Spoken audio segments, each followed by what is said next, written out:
Eskom CEO Dan Marokana is warning that South Africa is not out of the woods just yet. This is despite the country experiencing over 80 days without load shedding, which he's attributed to team effort. Energy expert Professor Hartmut Winkler joins us now for more on that conversation. Prof, good to have you, and thank you very much for your time.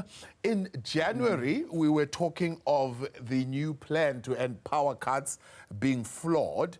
In March, we were in fact saying the system is near collapse. In April, we still said the system is near collapse. In come Dan Marokana in March, the 1st of March. He's now been in there 100 days.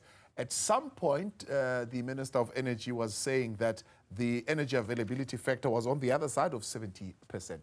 Has there been a surprise for you in how the performance has changed at Eskom over the last 100 days? Yes, I must admit it has been a surprise. I thought we'd be sitting at roughly stage 4 load shedding for much of this winter, and this clearly hasn't happened. In retrospect, yes, one can see a whole lot of factors that came into play that assisted the situation, but that certainly wasn't obvious earlier in the year. Of course, it's very nice for Dan Marokana, and he'll be the first one to admit that what's happened at Eskom is not because he came in as some sort of a messiah that was able to fix a whole lot of things that nobody had a clue of dealing with before that. But I think what's happened at Eskom really started something like a year ago.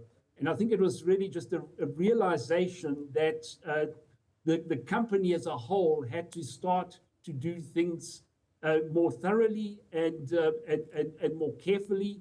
And so they've implemented a whole lot of smaller measures that have ultimately made quite a difference. It's not only that, though, there's a couple of external factors that have also happened. So it's not all rosy for Eskom, but they certainly are looking better than I would have imagined they would be right now.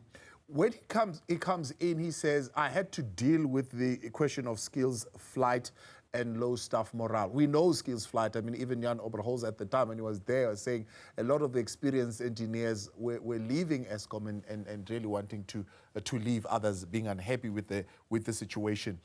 Did he manage to recruit the right people in, or at least retain those who were there? To some degree, yes. I think morale has certainly improved at Eskom. And let's face it, this time last year, everybody in the country was cursing it. And who wants to work for an organization like that? And now the situation is much better. One thing I believe Eskom has done slightly differently, and that has made a bit of a difference, is that they're still using a lot of outsiders to fix and service some of their facilities, but they're now calling these people more into account than they would have done before. So whereas in the past, I think whoever was getting these repair jobs didn't really, well, if the thing broke down again, so what? I'll just come in and fix it one more time. I think now they're starting to hold these people more accountable for that. So certainly the plants, even though there are still a lot of plants, far more than any organization like that would like to see, are not functional right now. It is ever so slightly better than it was this time last year, and that in itself, it has made a difference. But there's a couple of other factors which, as I mentioned, have also assisted as well. Yeah. So rather than sort of hovering around stage 4 right now, we haven't had load shedding, and let's hope it continues like that. I don't think it will. I think we will occasionally have bouts of load shedding, but I think we are looking better than I thought, and we might actually exit this period of this long period where we've been living with load shedding. We might actually be exiting this sooner than I imagined. Not by the end of the year, as some politicians were telling us before the election, but maybe not in 5 years, as I originally predicted, maybe a bit sooner. So there are two things that really had people hot under the collar. When I'm saying people, I'm talking about the other stakeholders, especially Labour. And of course some other political parties. It's the unbundling process and the renewable energy strategy. It seems the CEO, he says, when he came in, of course, he had broad consultation with the stakeholders, including government, organized labor, business, and even financial institutions. Do you think those institutions or those structures would have given him space to do what he needs to do?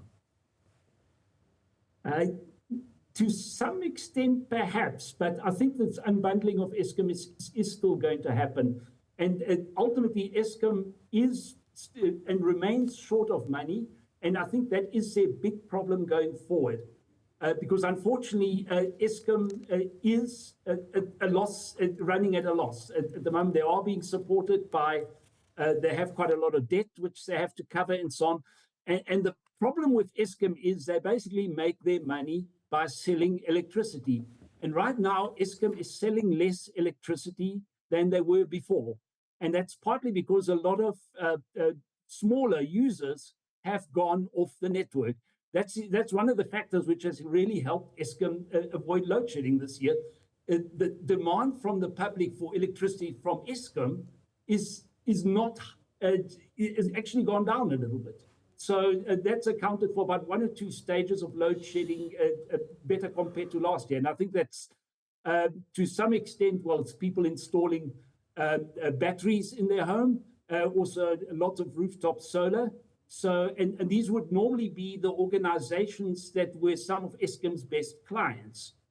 So, let's say shopping malls, for example, factories, some of the larger farming cooperatives, also some of the domestic household, although that normally goes through municipality and that. But those customers, they're simply just generating and are going to continue generating less income in the coming years than what they used to. And that's it's sometimes referred to as this death spiral that Eskom is in. And this is going to continue. Eskom is going to have to reinvent itself. It can do so, but it's simply got to change its business and operational model. We have had example in this country. We've had Telkom. Telkom would be completely dead by now if they hadn't somehow adapted to cellular phone operators coming in and changing basically everything. And Eskom is going to have to do something like that as well. They're going to have to see where the energy is going worldwide, where electricity is going worldwide, and try and adapt and ride with that.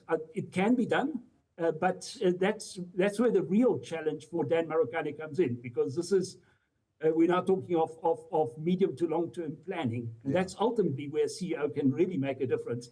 There's very little the CEO can do, coming in trying to salvage or get a power station operational. That's where he's got to trust his technicians. But when it comes to these long-term plans, I think that's what he's going to be judged on ultimately.